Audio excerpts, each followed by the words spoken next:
우리 옆 사람과 함께 인사하도록 하겠습니다. 전주 황림교회에 잘 오셨습니다. 오실 예수님을 기다립시다.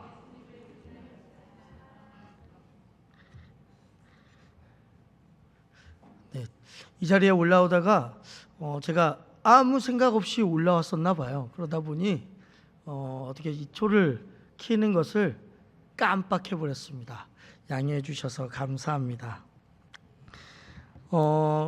우리 이천 장로님께서 기도하셨던 것처럼 이제 2025년도 한 해의 마지막 달을 이제 우리가 맞이를 했습니다. 어떤 분이 이런 말씀을 하시더라고요. 인생은 모래시계와 같다라고 이야기를 하시더라고요. 1월이 있으면 반드시 12월이 오고 시작이 있으면 반드시 끝이 있다면서 우리의 인생을 모래시계와 같다라고 이야기하셨습니다. 어쩌면 저도 마냥 어리다고 생각했던 제가 여러분들 앞에서 이런 말 하기도 그렇지만 이제 내년이면 43살이 됩니다. 아유. 아유, 감사합니다. 놀래주셔서. 네. 어릴 때부터 지금 2025년도에 이르기까지 지금까지 뭘 했지라고 한번 돌이켜 보니까 여러 가지 한 것도 있는 것 같고 그냥 단순하게 시간을 보내고 있었던 적도 있었다라는 생각도 들게 됩니다. 그러면서 앞으로 2025년도 이후에 2026년도부터의 삶을 어떻게 살아가지? 라는 생각들을 참 많이 해보는 한 주간이 되었습니다. 우리가 책 중에 단순하게 살아라 라는 책이 있습니다. 이 물밀듯이 밀려오는 정보의 홍수시대에 인생을 의미 있고 행복하게 살아가기 위해서는 무엇보다 단순함이 요구된다라는 내용의 책이 바로 이 책의 내용입니다. 자신이 살아가고 있는 환경을 단순하게 알고 재정을 단순하게 하고 시간과 건강생활과 관계와 가정 그리고 자신의 생활을 단순하게 시키고 또한 좋은 습관들이 있다면 그런 것들을 구체적으로 이러한 구체적화되는 방법들을 모색해 나가는 책이 바로 이 단순하게 살아라라는 책입니다. 이 책의 의미를 한마디로 말한다고 하면 핵심 가치에 집중하며 살아라라고 말하는 책이기도 합니다. 교회는 교회의 본질에 좀 집중을 하고 인생은 인생의 본질에 집중을 해야 될 것이며 가정은 가정 본래의 의미를 찾아서 집중해야 된다라는 것을 우리에게 말해주고 있는 책인 것이죠. 그래서 특별히 오늘 본문을 핵심 가치, 즉 본질을 잃어버린 군중들의 마음이 어떤지를 우리가 살펴보려고 오늘 본문을 가져왔습니다. 물론 오늘 본문이 우리 대림절기와 맞는 본문은 솔직히 아닙니다. 왜냐하면 예수님이 벌써 태어나신 일이고 예수님이 태어나신 이후에 예수님이 어린 소년의 예수님, 즉 12살의 이야기를 오늘 전하다 보니까 대림절기에 맞는 본문은 아니겠지만 그럼에도 불구하고 이 대림절기를 살아가고 있는 우리들이 어떠한 마음으로 예수 그리스도의 오심을 기다려야 될지를 오늘 본문 말씀을 통해서 우리가 함께 살펴보았으면 좋겠습니다. 우리는 대림절 두 번째 주일을 살아가고 있습니다. 그래서 오늘 또 초를 이제 2개를 켜놨습니다. 그리고 예수님이 오심을 기다리는 성탄절기를 우리는 지금 보내고 있습니다. 구세군의 창설자로 알려진 윌리엄 부스라는 사람은 이런 말을 했습니다. 인류의 마지막 날이 가까워 올수록 교회마다 종교적인 형식은 있으나 성령의 능력은 없고 교회 조직은 화려해져 가나 예수가 없는 시대가 될 것이다 라고 예언을 한 적이 있습니다. 근데 그 예언이 어떻게 보면 맞아가고 있는 듯한 느낌이 참 많이 듭니다. 그러다 보니 우리가 해마다 맞는 성탄절이지만 또다시 예수 없는 성탄절을 맞이할 수 있지 않을까라는 그러한 두려움이 저에게는 있습니다. 그래서 오늘 우리의 신앙이 예수 잃은 예수꾼이 되는 것이 아니라 예수 없는 예수쟁이가 되는 것이 아니라 성탄절의 의미를 제대로 알아보고 그 성탄에 오시는 예수님을 간절히 기다림으로 그 예수님만 집중하는 우리 광림교회 모든 성도님들이 되시기를 주님의 이름으로 축원합니다. 오늘 우리가 읽은 본문은요, 신약 성경에서 아주 특별한 의미를 가지고 있는 본문입니다. 예수님의 탄생 기록을 빼고 예수님의 공생의 사역을 시작하는 그 기록을 빼면 딱 이 한 부분이 있어요. 바로 예수님의 어린 시절, 예수님의 탄생한 이후에 예수님의 공생의 사역 이전의 시절을 담은 본문이 바로 딱 이 본문 하나밖에 없습니다. 그리고 지금까지 모든 탄생 기록들을 보면 한결같이 아기 예수님의 주변 사람들의 이야기를 많이 하거든요. 근데 이 본문이 드디어 처음으로 예수 자체에 집중하는 본문이기도 하고요. 예수님이 이 땅 가운데 사람의 몸을 입고 울음을 터뜨린 것 이후에 가장 처음으로 말씀하신 구절이 있는 부분이 바로 이 구절입니다. 이 내용인즉슨 우리가 너무나도 잘 알 것입니다. 유대인의 명절인 가장 큰 명절이라고 부르는 유월절 날이 되자 예수님께서 12살 되던 해에 그 부모를 따라 예루살렘 성에 올라왔습니다. 유월절 축제를 마치고 내려오는 길에 하루길 정도를 내려왔더니 글쎄 보니까 예수님이 안 보이는 거예요. 그래서 이 사람 저 사람 붙들고 우리 예수 못 봤냐고, 우리 아들 예수를 못 봤냐고 이렇게 찾아보지만 예루살렘 성에 다시 도착할 때까지 예수를 찾지 못했다는 것이었죠. 그렇게 사흘길을 찾았는데 사흘 만에 예루살렘 성전 안에 들어가 봤더니 성경에 관련돼서 박사들과 함께 더불어서 성경에 대한 이야기를 나누고 있는 예수님의 모습을 발견하게 되었습니다. 그 모습을 본 예수님의 부모님은 예수에게 이렇게 말하죠. 아이야, 왜 부모를 이렇게 놀라게 하니? 어디 갔었니? 엄마 아빠가 걱정 많이 했잖아 라고 얘기를 하는 거죠. 그러자 예수님이 대답하시는데 이때 대답이 성경상에서 예수님이 입을 열어 직접 말씀하신 첫 번째 말이 되죠. 내가 내 아버지 집에 있어야 될 줄을 왜 알지 못하십니까? 라고 이야기를 하시는 겁니다. 즉 예수님은 이 말씀을 하시면서 자기 자신이 누구인가에 대한 암시를 우리에게 먼저 보여주는 말씀이기도 하는 거예요. 하나님을 내 아버지라 부르고 있고 성전을 내 아버지의 집이라고 부르고 있단 말이에요. 그러나 이 말씀을 부모님 되신 요셉과 마리아가 제대로 이해하지는 못했어요. 그런데 성경 마지막 절을 보니까 모친 되는 마리아만이 이 말을 마음에 두었더라라고 하고 오늘 본문의 내용이 끝나는 말입니다. 요셉과 마리아는요, 예수님께서 늘 자신들과 함께 있을 것이라고 생각했습니다.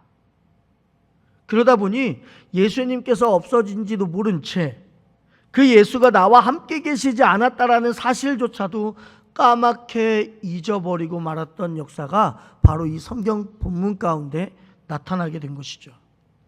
자, 여러분들에게 한번 여쭤보겠습니다. 여러분들의 삶 가운데 예수님이 계십니까?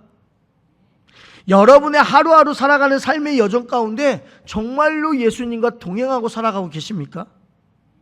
예수님이 여러분들이 아파하고 힘들어하고 고난을 겪고 있는 그 고난의 현장에서 여러분들을 예수님께서 정말 제대로 지켜주고 계십니까?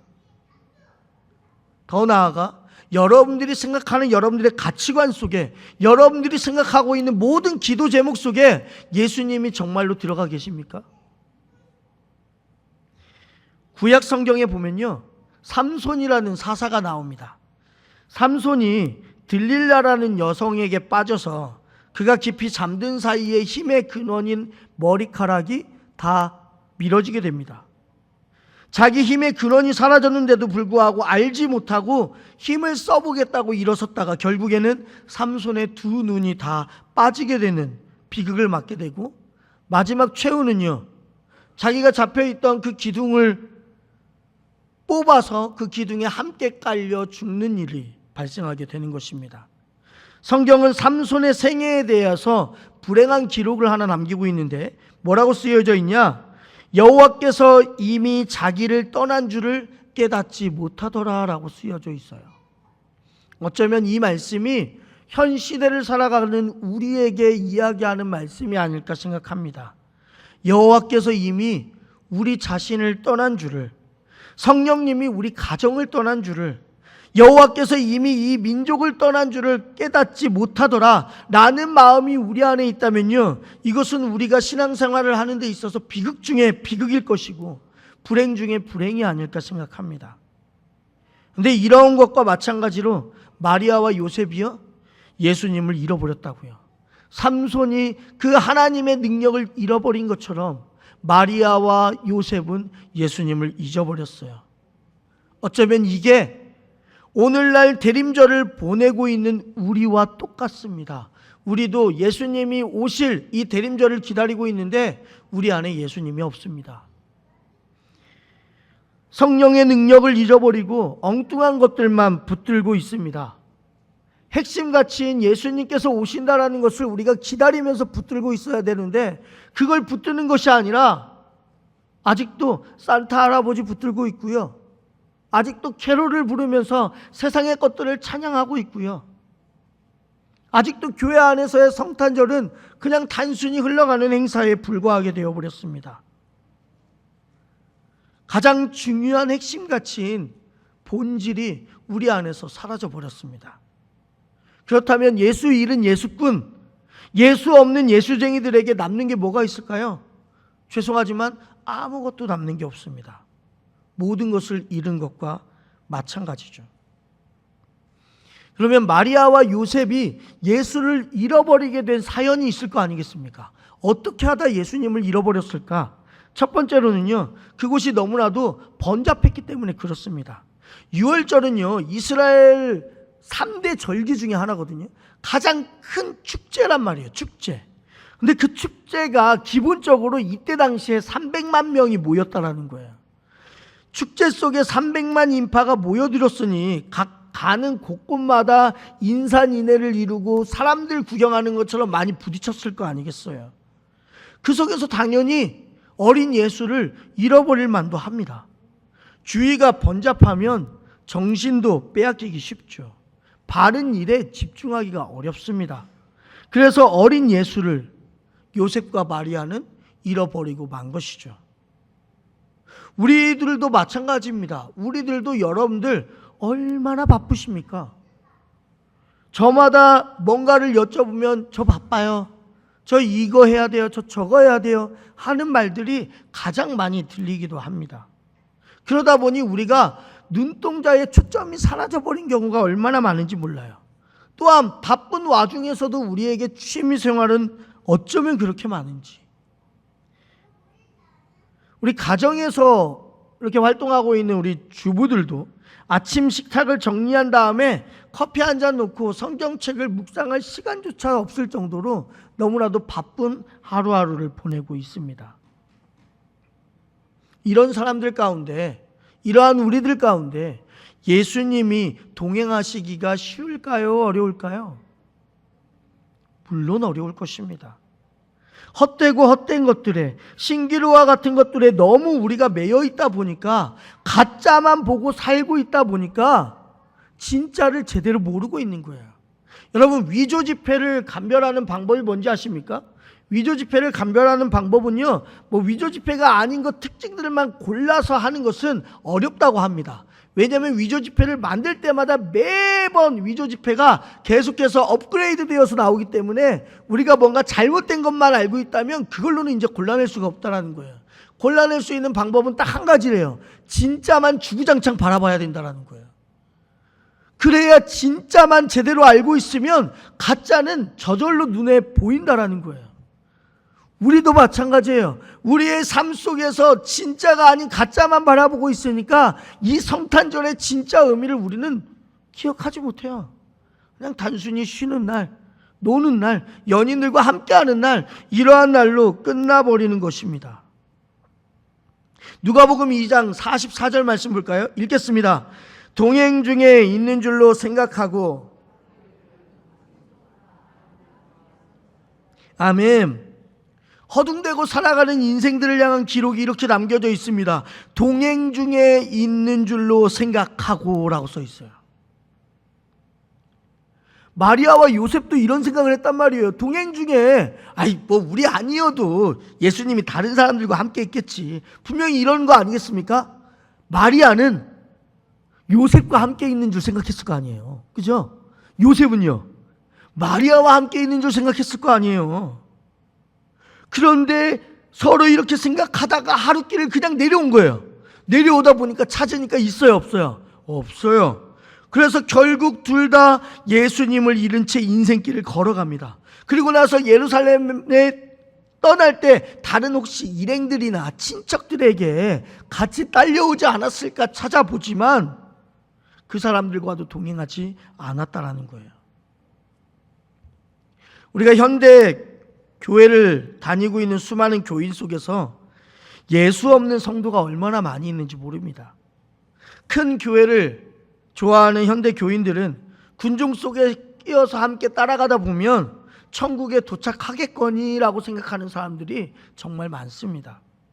또한 우리 가정 가운데서도 내 아내가 열심히 신앙생활 하니까 아내 손만 붙들고 다니면 나도 천국에 저절로 따라갈 것 아니냐라고 생각하는 분들도 분명히 계실 거라 생각합니다. 더 나아가 우리 어머니가 우리 아버지가 열심히 신앙생활하고 있으니까 거기에 나는 바람 하나만 담그고 있으면 천국에 분명히 도달할 것이다 라고 생각하는 분들도 계실지 모르겠습니다. 그러다 보니 어떤 사람은 이렇게 비판을 하더라고요. 현대 교인들은 다른 사람들의 종교적 쾌락을 구경하며 함께 즐기는 종교 도착증의 환자들이 돼버린 것 같다라고 비판을 하더라고요. 여러분, 예수님이 내가 교회 다니니까 나와 함께 계시겠거니라는 그러한 막연한 상상이나 추측, 여러분 절대 하지 마십시오. 내가 우리 광림교회에 등록하고 열심히 다니고 있으니 나와 함께 하시겠거니라는 생각 하지 마십시오. 예수님 사진이 우리 집 안방에 걸려 있으니 예수님이 나와 함께 하실 거라는 생각 절대로 하지 마십시오. 내가 교회 다닌 지 10년이 됐고 20년이 됐고 권사가 됐고 장로가 됐으니 나는 저절로 천국 갈 것이다, 절대로 생각하지 마십시오. 그런 생각하지 말고 온전히 내 삶 속에 정말 예수님이 계시는지, 내가 걸어가는 삶의 자국자국마다 그 자국마다 예수님이 함께 동행하고 계시는지를, 내가 몸부림치고 힘들어할 때 그 연장에 예수님께서 나를 정말 지켜주고 계시는지를 한번 살펴보라는 것이에요. 마리아와 요셉도요, 예수님이 곁에 있으려니 뒤에 잘 따라오겠거니 아니면 다른 이들과 함께 동행했거니라고 생각하면서 하루길을 내려간 거 아니겠습니까? 그러다 보니 예수님을 잃어버리게 된 거예요. 여러분, 예수님은요, 우리를 따라오도록 뒤에 내팽개쳐둘 뿐이 아니란 말이에요. 예수님을 오히려 어떻게 했어야 되냐? 마리아와 요셉 앞에 가게끔 하고 마리아와 요셉이 예수님 뒤에서 따라가는 게 더 편하지 않았겠습니까? 그래야만이 예수님을 잊어버리지 않아요. 우리도 마찬가지예요. 예수님보다 우리가 앞서려고 하지 말고 예수님만 바라보고 예수님께서 우리에게 하시는 말씀만 바라보고 우리의 인생을 살아간다고 하면요, 예수님 없는 예수꾼 노릇 하지 않아도 되는 거예요. 우리는 진정한 예수님의 제자가 될 수 있단 말이에요. 여러분, 이스라엘 백성들이요, 출애굽하면서 광야를 걸어갈 때 행군도를 보면 이렇게 그려져 있습니다. 행군도를 보시면 하나님의 임재를 상징하는 법궤가요, 언제나 항상 앞에 있어요. 그 법궤보다 먼저 가지 않아요. 예수님은 언제나 우리보다 앞서서 가신단 말이에요. 우리는 그 길을 따라가기만 하면 된다고요. 더 나아가서요, 쉴 때는 어떻게 되냐? 예수님이요, 백성들 중심에 계시는 거예요.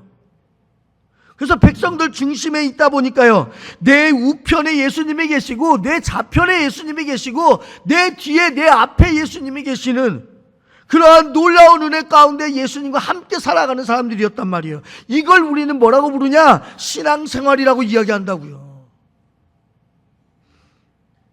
지금 한국교회가 비대해지면서 예수님을 잃어버린 성도들이 너무 많아요. 우리 죄송하지만 제가 나이가 어리지만 여러분들한테 간곡히 부탁드립니다. 우리 이 대림절 시기에 정신 차리셔야 됩니다. 초대교회 성도들은요, 핍박과 시련 속에서 한 사람 한 사람 하나님과 동행하지 아니하고는 신앙생활 할 수가 없었어요. 왜요? 예수님을 믿음으로 죽음을 감당해야 됐고, 예수님을 믿음으로 때로는 죽기까지 해야 됐어요. 그래야만이 신앙생활을 유지할 수 있었단 말이에요. 그런데 오늘 우리는요, 여러분 예수 믿는데 어떤 핍박 받으시나요? 우리 절대 핍박 안 받아요. 교회에 오는데 누군가가 여러분들한테 손가락질 하시나요? 그러지 않다니까요. 예수 믿는다고 우리를 죽이는 사람 없고, 예수 믿는다고 우리 욕하는 사람 없어요. 그러다 보니 그러는 사이에 알곡과 쭉정이의 구분이 모호해져 버렸어요. 누가 진짜 예수 그리스도의 제자이고 누가 가짜 예수 그리스도의 제자인지 아무도 모르게 되었다고요.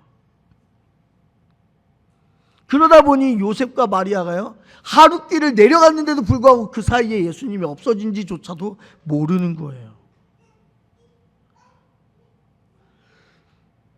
이 세상 길은 우리가 돌아갈 수 있잖아요. 그죠? 내가 잘못 왔으면 다시 어디서부터 잘못 왔는지를 알고 돌아갈 수가 있어요. 내가 어제 가고 싶었는데 못 갔던 곳은 오늘 갈 수 있어요. 그런데 우리의 인생길은요, 돌아갈 수 없잖아요. 한번 걸어가는 직선이 있을 뿐이에요.